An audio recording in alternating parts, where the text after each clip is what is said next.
Fill up. Fill up ka na.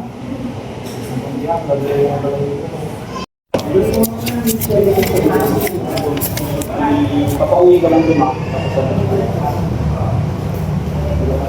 Alis tayo. Bibili kami ng gamot ni mama kay siya po ay hindi magandang pakiramdam.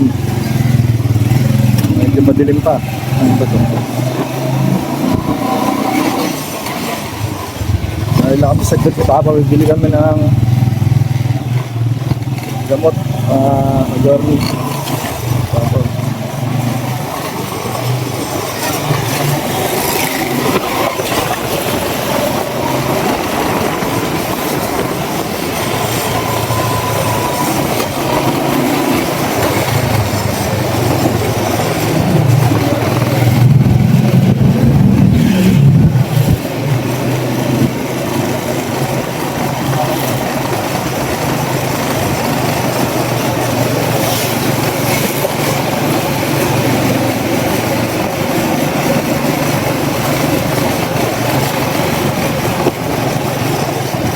Wala na dyan, no?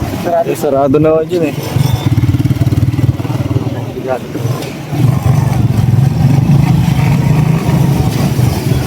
Wala kasi sa ibang ano. Dito kami kanina, dalawang Dyan ho kami bumili ng gamot kay Tinay. Tinay yung meron kahapon eh, sinundo nga po namin. Gamit yung sakyan. Kaso yun nga eh, ito naman si mama.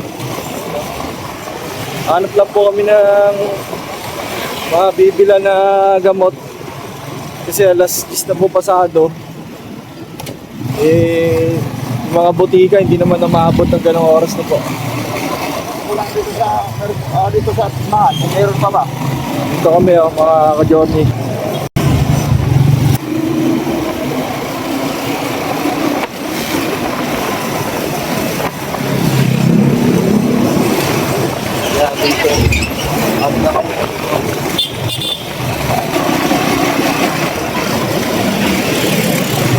Sana yung gamot di rin nagmahal. Wala na rin. Wala, sarado na. Doon kaya sa palengke. Alam ko na, doon sa may Bikas.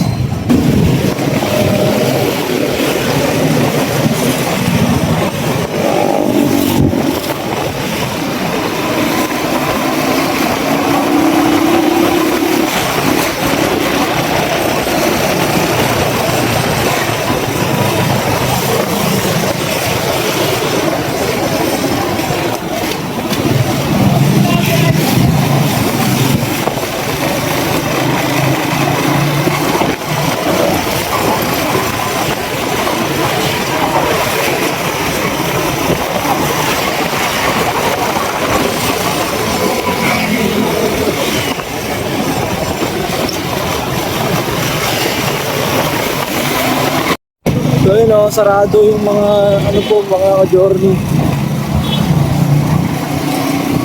Grabe yung mga pilihan ng kamot. Kumain pa. Ano na rin kasi sila kung bakit ano yan, maaga sila nagsasara. Nagtitipili sila kasi sa kuryente.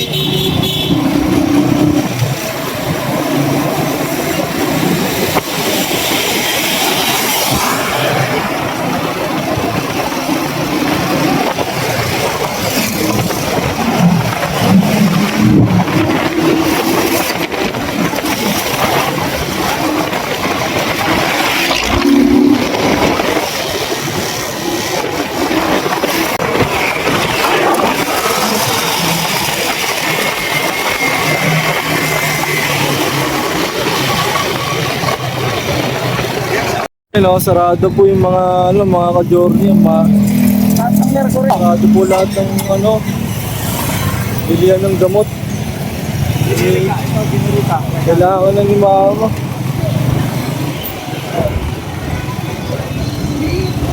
Generika, wala. Ay, ito, bukas ito. Ito, bukas yung generika.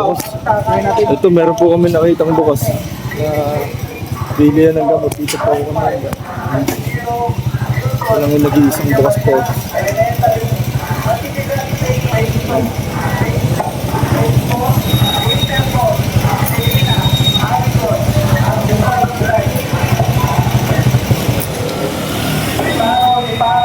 Yan, dito kami nakahanap ng outside pa yung helmet ko.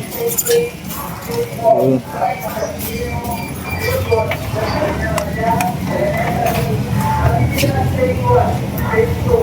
Dito na tayo sa loob kasi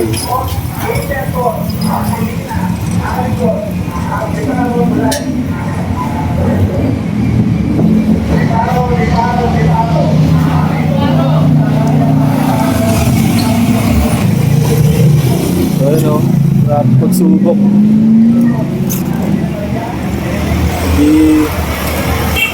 Hindi pa namin alam.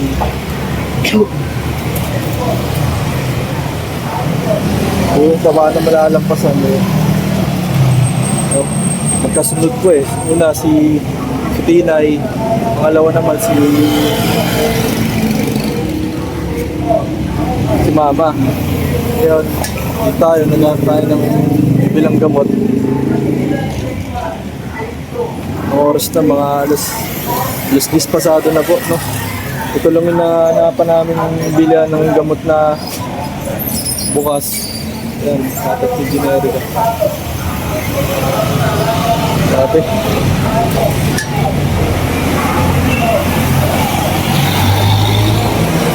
Parang natutulala ako sa akin. Ano nangyayari? Ayan.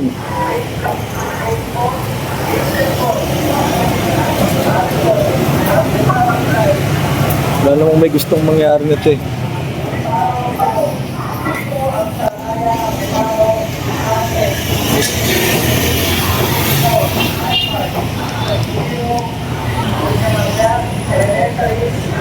Hello.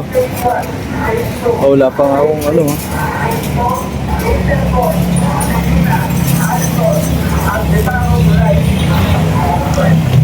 Hintayin natin si Papa at sa pulo ng gamot.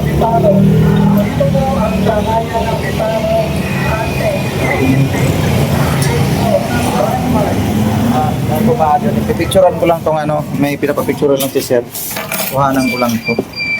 FBS, RBS.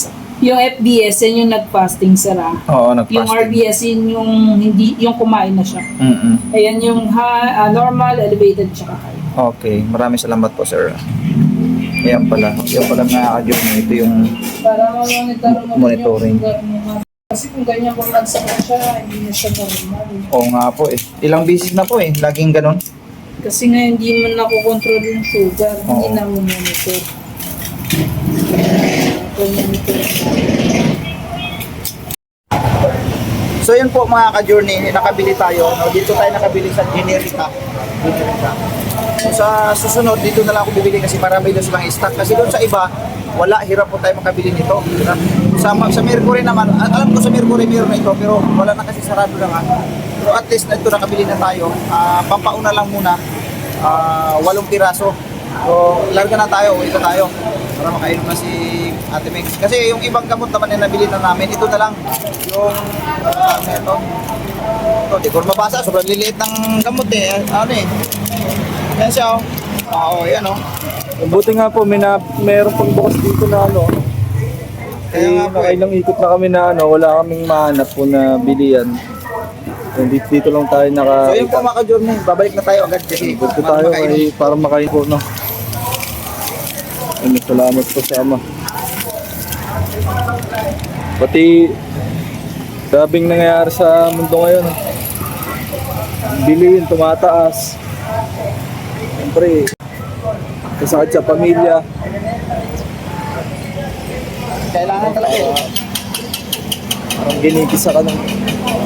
Actually, ngayon lang siya nasugod po sa tagal ng ano niya. Sa tagal po ng Panahon, ngayon lang siya Panahon. magagamot.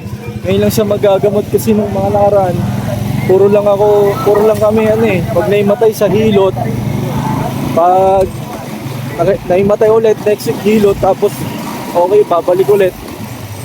Pero ngayon, di na talaga. Pero ngayon, hindi na po pwede, kailangan na talaga siyang bilan ng gamot ko eh. Kasi habang tumatagal, napapansin ko, pas palala na palala yung himatay niya eh. Hindi na katulad noon na saglit lang, babalik ulit. Ngayon, pag nahimatay siya, matagal bago siya magising. Tsaka paiba na ng paiba yung expression ng mukha ni mama pag Ano na siya, ang mukha nga niya, sabi nga kanina, nga may nag-explain kanina ng doktor na ano siya, yung parang akala mo laging bagong gising. Ibang haggard masyado na. Yung itsura. Kaya, hindi na raw talaga po pwede kung hindi siya mag-inom ng gamot. Pag-maintenance na talaga siya lagi. Kaya napawi na kami. Salamat sa ay, biling na kasi. Pagsuubok.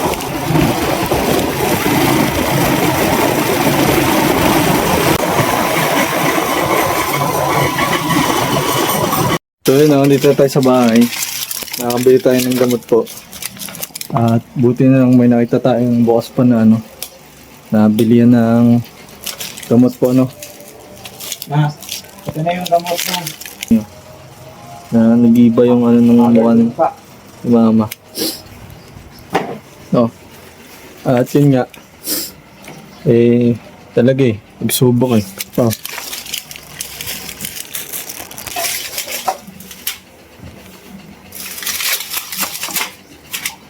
Yan.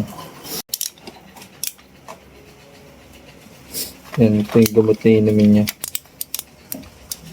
Buti nga, meron doon sa Oo Grabe, pati yung mga pala, emergency. Mahirap din po talaga pag may ganitong kasi Mercury, wala nang bukas pala sa ganito. may mga bilihan ng gamot na hindi po nagte-24 hours Hindi, ang mga nagta-24 hours ngayon ay hindi na nagta-24 hours kasi simple nagtitipid nga sila sa kuryente. Energy crisis. Oo. Isipin mo mercury drug na yan ha. Pero walang nag 24 oras ngayon. Puros lang. Anong oras na? Alas 10 wala na, sarado na sila. Buti na lang itong Generica bukas. Ayan. Shout out sa Generica. Makakatulong ka talaga ng malaki. Kasi yung iba, hindi na 24 oras So yun pa, natin si mama. Yun, naginit. Ano yun pa? Malunggay. Buto ng malunggay, mga ilang piraso, tapos malunggay mismo. Yan ang pinakakapi ko ngayon. Tapos itong pan-digest na to, yung binigay ni Tita Charmin, mga ka-journey. Thank you po, Tita. So, ito na yung, kumbaga, sa halip na magkakape ako ngayon, mga ka-journey, ay binago ko na ang siste. Dito muna ako sa herbal nagtututok kasi importante. At saka yung malunggay na nalaman ko rin doon kay Tita nga. At sinerge ko siya. At mayroon din talagang nagpagto dito na gamot para sa cancer ito. Stage 4 cancer. Pinagaling niya dahil lang diyan sa malunggay. Ganun pala kabisa ang malunggay, mga ka-journey. So, di naman masama kung subukan ko rin. Para, siyempre, batay lang naman doon sa mga napanood ko rin. Okay pala. So, sakto nga rin yung binigay ni Tita sa amin. Ito, tutok na tutok si Tita sa akin doon sa Sambales, mga journey. Ito talaga, before ako kumain, bago malaman ng tiyan ko, ito muna ang kinakain, iniinom ko. Tapos, pagkatapos kumain, pwede ka uminom muli ng isang. Kumbaga sa isang araw, minsan tatlong baso ako nito. 3 o 4. Tapos ito naman, inom din ako nito. Ngayon, hindi pa ako kumain ng hapunan. Ito muna yung pinakahapunan ko. Okay lang, kahit hindi ako kain ng hapunan, basta makainom ako nito. Yan ang ko ngayon. Kumaga, puspusang pag-iingat na talaga. Hindi na yung bara-bara. Kasi, mahirap. Buti sana kung mayaman tayo, kung magkasakit tayo, may pera agad. Wala totoo, meron na nga tayong iniinda na sakit. Pwede magpabaya. Yan si Ate Mengs. At ito, samantalahin ko na yung pagkakataon, mga ka-journey. Si Ate Mengs ay talagang, ang advice po ng doktor ay kailangan niya na talagang mag-maintenance. Mag-maintenance. Kasi matagal na po yan na panahon na ganyan ang kanyang senaryo. Paulit-ulit lang yan na nahimatay, gagaling, nahimatay na naman. Kasi ang sugar niya ay sobrang taas po talaga. Kasi ang normal na 80 to 120. Mga ganun lang ang pinaka-normal. Pagka lumagpas ka dyan, hindi na pwede. Hanggat maaari ay mag-take na ng kay Ate Mengs ay umabot siya ng 300. So kaya siya madalas ganun na nanghimatay. Tinatiyempo pa na napakainit ang panahon. Kaya bumagsak siya kanina doon sa loob ng church, mga ka-journey. Kaya ayun ang naisugod namin siya sa ospital. At salamat sa mga tumulong, ano po, mga ka-journey. Salamat po sa mga kasama ko sa church na mga kapwa ko rin kamay, may tungkulin. Ano po. Thank you sa inyo. Thank you po ng marami. Maraming salamat po sa inyo. Dahil sila mismo ang nagbuhat. Kinarga sa L3. Wala nang patupit-tumpit, takbo agad. Sinundan ko na lang ng motorsiklo. Maraming salamat. At ito, painumin na natin sa Ate Meng. Sinayang muna namin makatulog kasi kumbaga haggard masyado yung kanyang tsura. O pag mamaya, kung sakali magising mamaya, painumin natin ng gamot. Pero dapat makainom na siya ngayon talaga kung at maaari. Maya siguro gisingin na namin yan. Pwedeng hindi siya makainom. Kasi kanina, ilang beses na namin inikot-ikot yan sa mga dito, walang mabilhan. Hindi ako makapunta kanina kasi ng Mercury Drug kanina dahil medyo malayo kasi ginamit yung motor. Pero at least ayun na, nakabili na tayo. Ang hirap nga lang, sobrang hirap. Ano sa ito papainumin sa ano ba? Ngayon, maya, painumin na natin yan, gisingin na natin yan. Sige, mama ko. Iba yung ano niya eh. Tina dito. Yun o, pakiabangan yung vlog ko po patungkol din dito na po. At yun, grabe pagsubok. Pasok ng 2026, hindi maganda. Pero ayos lang. Ganun talagang buhay. So yun o, dito mo tayo sa labas, papahanginan tayo saglit. At mamaya, painumin na natin ng gamot si mama. Diba? At salamat nga pala dahil may bukas pang butika. Nabilang pa tayo ng gamot. Para doon kay mama, mapainom na siya. No? At mamaya, tignan natin kung anong resulta. Hindi na kasi pwede na naimatay po siya. Ganun pa rin po yun. No? Hihilutin, kinabukasan, okay na ulit. Tapos susunod, babalik ulit.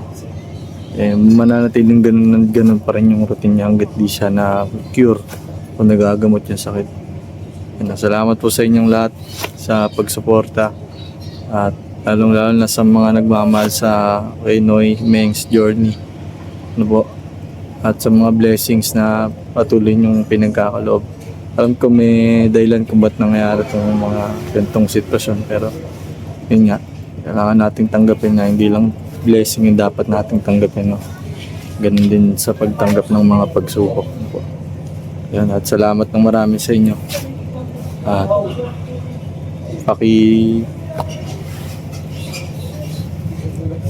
antay po na kung anong mga kaganapan, update. I-update naman po namin kayo patungkol sa kalagayan ni mama na po. Yan po mga ka-journey, painumin na natin si Mingay ng gamot. Ang pangalan pala niya ay sitagliptin, metformin, Citazet,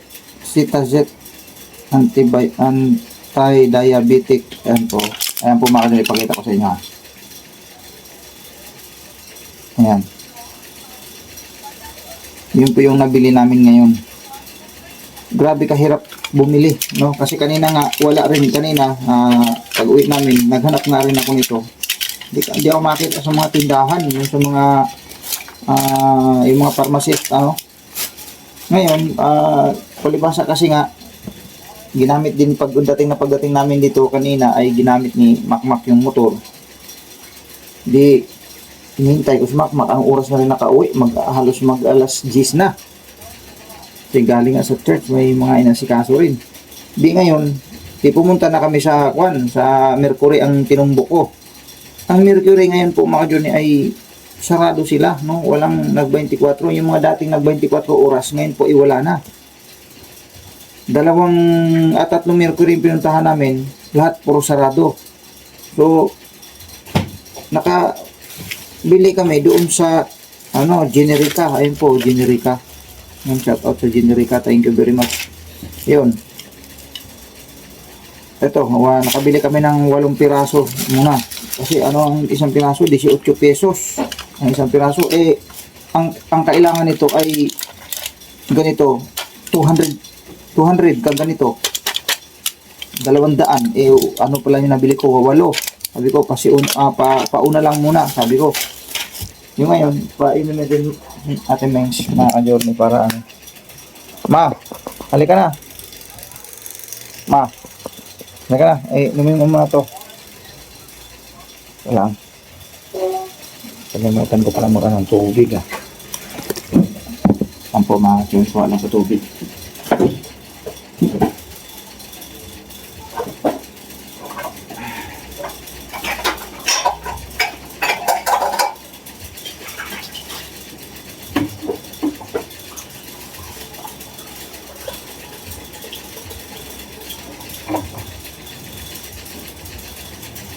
Oh, bubuksan ko nga ito. Parang may, ito ilang piraso laman ito. Parang packet ba sa loob? Ay, hindi. Isa lang pala. Kasi sabi ko kanina, akala ko 4. Isang piraso lang, malalaki, no? Ang laki, mga ka-journey, no? Laki ng, ano? Sobrang laki niya. Ang advice sa akin nung ano, nung generica, mga ka-journey, bibili daw ako ng ano, yung monitoring, yung sinisiksik sa daliri, yung monitoring ng blood sugar. Need na yun, need na talaga.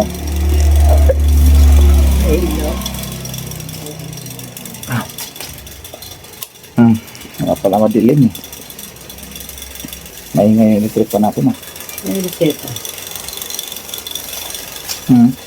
Asan yung reseta? Nandun na sa ano mo, wallet mo, nilagay ko na dyan. Sa loob ng wallet. Yan. Yun yung 200 na kalagay dyan, 200 pieces. Yun yung nabili ko. Ito. 18 ang isa niyan. Hindi ko. Na-prosen. Natirong hindi na-prosen. Na-prosen. Ang iinumin tsaka yung dala mo. Kasi yung na-prosen. Ito yata. Okay na, ako magbasa. Neuronerve to, eh. Neuronerve. Vitamins man ito. Isang vitamins din, di ba? Vitamin B compound yan, eh. Anong pangalan ng ano? Ito. Neonerve yata. Neonerve vitamins man itong Neonerve. Vitamin B man yan. B6. Ano? Ito.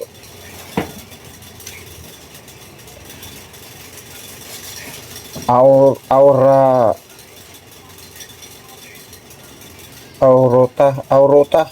Ayan ang ano. Vitamins. Ha? Yan o.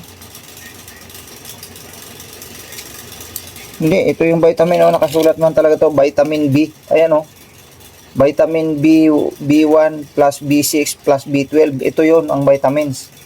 Ito, ang nakalagay dito, rosobastatin.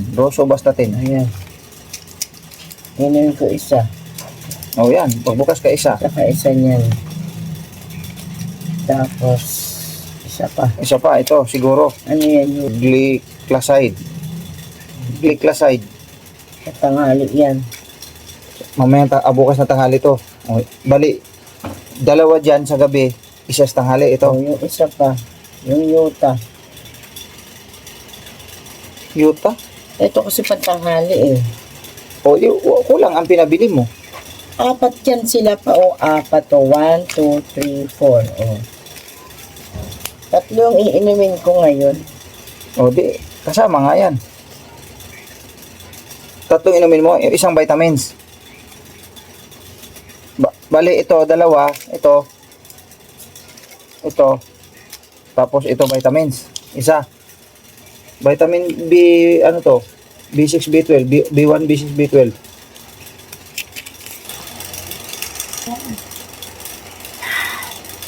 Isa pa.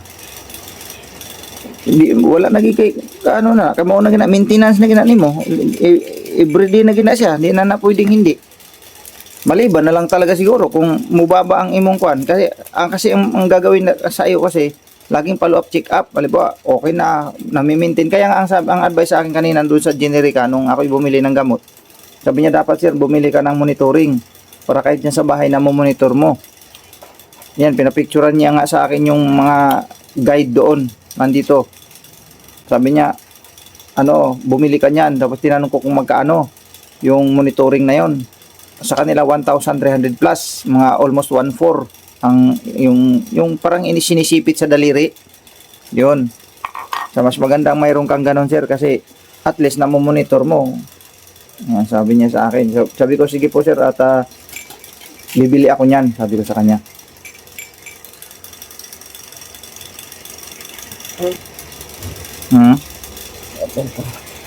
Ay, akin na yung sige, dyan na lang yan, tubig inumin. So yan po mga ka-journey, nakainom na. Ako naman, iinom din ako dito. Akin. Ito yung pandigestion. Tapos ito naman yung ito naman yung tawag nito, malunggay na may malunggay na dahon kasama ng mga tangkay. Tapos yung buto, sinama ko diyan, pinakuluan. Yung buto ng mga ka-journey, yung galing sa yung matanda na malunggay, no, yung pinakabuto nun. Yan, sinama ko diyan kasi pinadalhan din ako ni Tita Charmin ng mga herbal. Pakita ko lang sa inyo. Ito po yung mga binigay niya sa akin. May mga balat-balat pa nga dito ng yung balat ng batag nun, yung mangustin. Meron din siyang pinadala sa akin dito. Tapos buto ng balat ng mangustin to. So ilalaga ko rin to. Iinumin ko rin yan. Tapos ito yung buto ng malunggay. Tapos ito pa, meron pa dito yung pinaka parang pwede rin itong gawing tsaa. Ito. No. Ito po. Yan. Yan. Natapon nga lang iba dyan pero nandiyan naman sa plastic eh. Kaya yan. Binigay din kita Charmin yan. Tapos ito pa. Ito yung pang-digest yun naman ito, pang-digest. Tapos halimbawa need mo mag-detox para siyempre yan, pan-detox. Tapos ito rin sa gabi, hanggat maaari nga mga yun, sa gabi ang kain ko ay hindi kanin, no, itong or sa umaga or pwedeng sa umaga, no, sa umaga sa halip na kanin, ito lang muna yung oatmeal. Ano ba tawag nito din? Oatmeal, no, ito yung kakainin ko. Tapos kumbaga maglaylo ako sa kanin din. Yan, ito yung mga pinapadala ni Tita sa akin. Thank you po Tita. At ito talagang iinumin ko talaga to, lalo na itong malunggay. Iinumin ko talaga to kasi labis pala ito, malunggay. Yan. So ito na yun, nilaga ko. Tapos itong pandigest. Yan ko to. Hindi ako kumain ngayon ng hapunan mga ka-journey kasi nag-iingat din rin ako. Ayaw ko na rin, mahirap na talaga. Gustuhin ko man. Masarap naman talaga kumain. Totoo, tumaba naman ako. Tumaba ako yung kila Tita. Dahil kila Tita talaga, hindi naman nagpapabaya Tita doon sa pagkain. Tita, ayaw talaga nang hindi rin kakain ka ng maayos. Bagaman, siyempre nag-ingat din. Kasi more on naman kami doon. More on mga gulay naman kami doon. Si Tita, napakahilig sa mga gulay. Yung mga pagkain, talaga, simple. Yung ika nga sabi nga mga pagkain, kung titingnan mo, mga pagkain mahihirap. Pero yan ang pinaka-the-best. Mahilig si Tita sa mga gulay-gulay din palibasa doon sa Zambales napakaraming gulay na sariwa talaga. Lalo na tuwing yung tinatawagan nilang tuwing market day. Yun, doon ka makakapili ng napakaraming paninda doon. Magulay, sariwang-sariwa. Kaya doon, sarap ang pagkain ko doon lagi. Kaya tumaba nga po ako doon Tapos siyempre, relax lang din. Dahil, sabi nga dito, mag-relax. Kaya nga kayo pinapapunta dito para mag-relax kayo. At saka isa sa pangunahing dahilan din talaga na kung bakit napapunta kami doon ni Tita dahil nga tita ay gustong ma-monitor yung kalusugan namin, no? Namin. Yung sa akin at sa kay Ate Mengs. Ang totoo, nagkaroon doon ng ECG, yun ang ano, yung general check-up sa katawan ni Ate Mengs.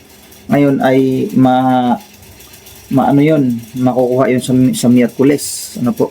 Malalaman sa Miyerkules yun. At alam naman ni Ate Mengs yung ano ng doktor, ng number at saka yung messenger, kinuha naman niya. So doon malalaman kung ano yung mga kailangan doon. Isa pa yon. Kapag may ipapabiling resita doon, malamang sa malamang yun, bibilihin talaga. Malamang sa malamang mga ka-journey, isa yun sa makikita doon. Yung ito ngayong mga gamot nga nabili namin, malamang sa malamang, ganun din yun. Kasi nga, yung diabetic nga ni Ate Mingay, no? So maraming salamat tita, dahil yun talaga ang pangunahing purpose ni tita kung bakit kami pinapapunta doon, dahil imumonitor yung kalusugan ni Ate Mengs. Kasi nga sa madalas na pagkakataon ay napanood niya na laging bumabagsak si Ate Mengs, no? Kaya pala talaga kami pinapapunta. Yun, isa yun sa naging dahilan kung bakit kami pinapapunta ni tita doon, para tulungan kami na mamonitor yung kalusugan ni Ate Mengs. Yun nga, general check-up niya si Ate Mengs. At siya ang siya ang gumastos na. So, maraming salamat tita. Maraming salamat po talaga sa iyo. So ayun, ito inumin ko na yung binigay ni tita sa akin. Sarap. Tsaang-tsaa talaga lasa eh. Naalala ko rin to nung sa probinsya, madalas uminom ng mama ko nito eh.